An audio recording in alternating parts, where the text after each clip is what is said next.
So part of this too is that I think it's important to understand that everyone's at risk, right? Those people who exchange money, number one.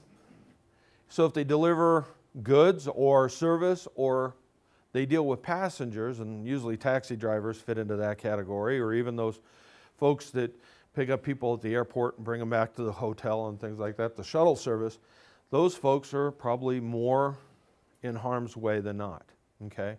Great Falls, we had a situation in which a pizza delivery guy delivered pizza to an empty house, and there was a shooting, and you know, we lost the individual. So it does happen where people, you know, you have to be aware that these things, anytime you leave your premises to go to another premises and you don't have control over that, you're at an increased risk, okay?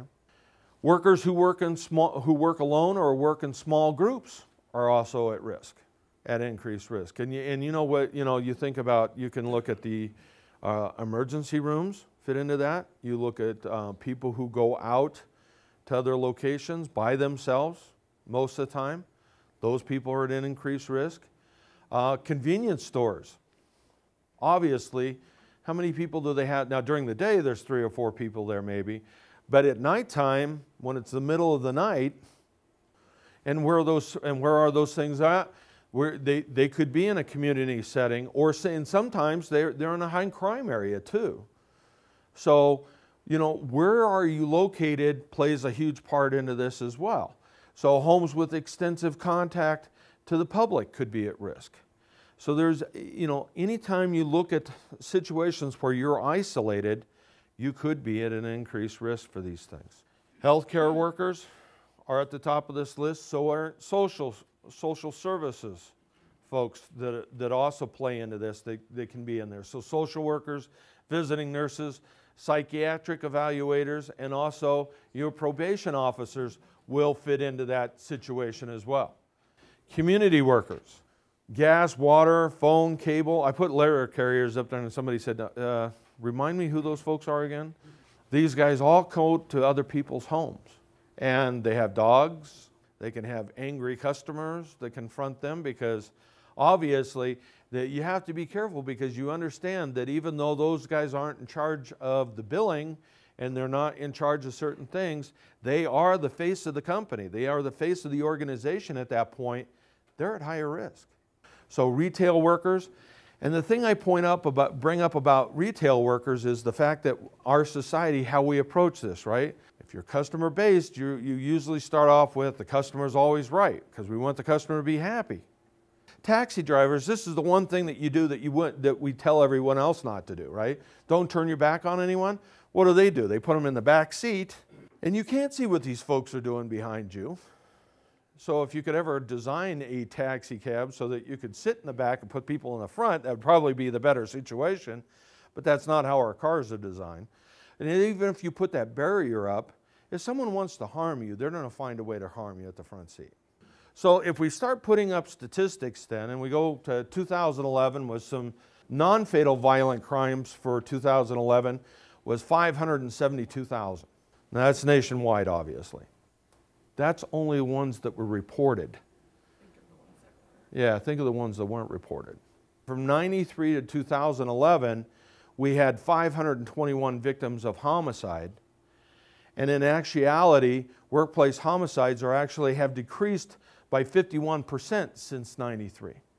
But in actuality, a third of the homicides from 2005 to 2009 involved sales or office occupations. So if we look at it by occupation, obviously I think there's no surprise here, right, with law enforcement. But I think retail sales is kind of a little bit mind-blowing here as far as you look at that and you go, wow, that's interesting. And if you look at it, that big, huge orange piece of the pie that's left over there is really 37.3%. That's your office folks, that's your financial folks. Those are people that are, you know, maybe not as an increased risk, but it does show that it doesn't matter. About a third of those still may not be an increased risk, but they're people that we would normally think of being in safe occupations, if you will. So I also wanted to divide this up as far as who are the perpetrators. So where are your risk factors at to start? thinking about some of this. So you have the victims, and I broke it up male to female. So as far as, I think the thing that gets the most here is with strangers. For men, over 50% of the perpetrators that are actually, creating workplace violence are people that we don't know. Women at 40% there. I also want you to keep in mind that for women, workplace violence is either number 1 or number 2, and I think currently it's number 1. Reason for fatalities for women in the workplace is workplace violence. So it is important to understand. I think it's kind of interesting that for current and former coworkers, it's a little higher for men than women. I wouldn't have thought that, but okay. Acquaintances, though, it's higher for women than it is men. Okay, acquaintances.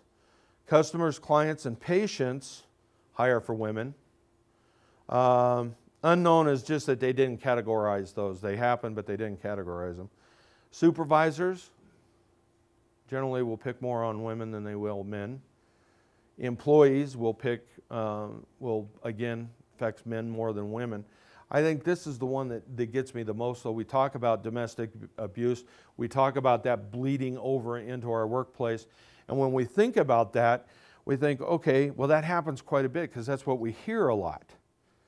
Somebody had a problem with his girlfriend, so he goes in to her place of business and shoots him up. Doesn't happen that often.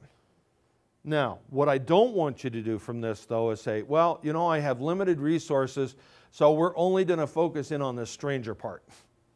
Because I think it's going to be different for every organization, and where are your risk factors, and you're going to have to determine that yourselves, okay?